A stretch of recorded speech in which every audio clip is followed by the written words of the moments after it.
Okay, so when I'm grappling, typically I'll feed, I want him touching my right wrist, so my right wrist is going to be the one reaching. It's a general concept in wrestling.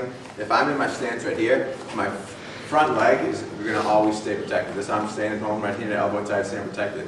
You'll notice, guys, this is a good exposure of someone that's not a good wrestler.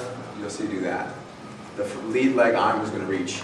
You'll never see that in a good wrestler. It may be a quick thing, they'll switch their stance and pump here, but it's always going to be back before. So I'm actually, when I'm wrestling, I'm pumping my right hand almost like a jab would in boxing. When I'm feeling out my distance, I'm staying at home here, and I'm working this hand, feeling out my distance, and kind of as if a jab in boxing. So with that concept in mind, this arm is going to be the one I want to reach. I'm almost feeding this out because you know guys want your wrists. When you're wrestling, guys just want to do this and control your wrists. So I give it to him. I want him to control my wrist here. So he's naturally going to take that. All I'm going to do here is I go palm up, and we're going to break this down into steps here, but my palm's coming up, and I'm cutting like a knife around the outside of his wrist. That's all it is. It's just like quick little motion here. So now as I do that, stepping here, cutting, and I'm catching his arm as high as possible here.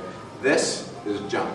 If I pull Chuck from his elbow, I'm losing a ton of, it's like a shock absorber, where the farther away from his body I try to drag, the more is getting absorbed through his arm. If I pull from right here, I'm pulling his whole body. If I pull from right here, pulling a little bit of his body. If I pull from right here, I get nothing. So, coming around the arm, reaching as high as I can into here. As I do that, I'm dragging this right across my body, and this distance, closing as fast as I can. Right here.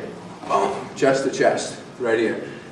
There's two ways I like to finish this. One is a nice big explosive coming right to the leg here and driving straight across and running into my double leg takedown. It's harder to teach that explosive thing to guys that aren't generally wrestlers and have that explosiveness in them, but we'll take that from the top. This works great, and I almost use this more when I'm competing in Jiu Jitsu, is I'm closing the distance here, and I just sit right down over this leg, right like that, and this hand comes across there all the way, right to here. One thing you'll notice is where I land, my body drops on his. It makes it so it's very, very hard for him to even try a guillotine when I do that, just because he can't catch up in time. So just from the drag spot here, I'm closing this distance here. He has to come all the way around my head, all the way back for a guillotine. That's a long way to go when I'm getting blasted to my butt. So I'm across, I've closed all the distance. I'm bringing this arm, circle. This arm, you can see how I'm pulling across. As I start to come down, I'm staying over the arm and just covering the hip right here. It's going to make it another split second or two before he can get that arm out and around. Dropping and covering the hip all the way up here, keeping this half guard locked.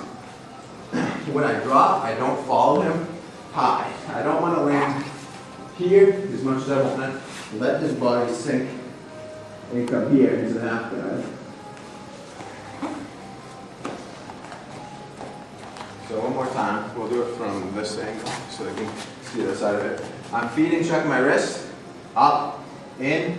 As I drive that across, I'm catching the highest portion of his arm, stepping and closing all the distance, dropping right away, here, locking that leg out. From here, it's a great way. You're almost already past the guard here. It's very easy to pass the half guard when you're dug in here, and it gets you more points. Whereas, come on, there's a little trick of competing. Maybe cut the video. My nice drag. Blast this. Oh my God. To side control. Here, no points. I get 2 points for a takedown. Orthogonal rules are ridiculous, the 50 points. But I get no points. So one of the little tricks is essentially I come in here, blast it this way. Now I land in a half guard, but as soon as I get to the bottom, I'm up and I'm fast. Now I get my 2 points for takedown and my 3 points for the pass. That's why I actually like this better than just blasting a double.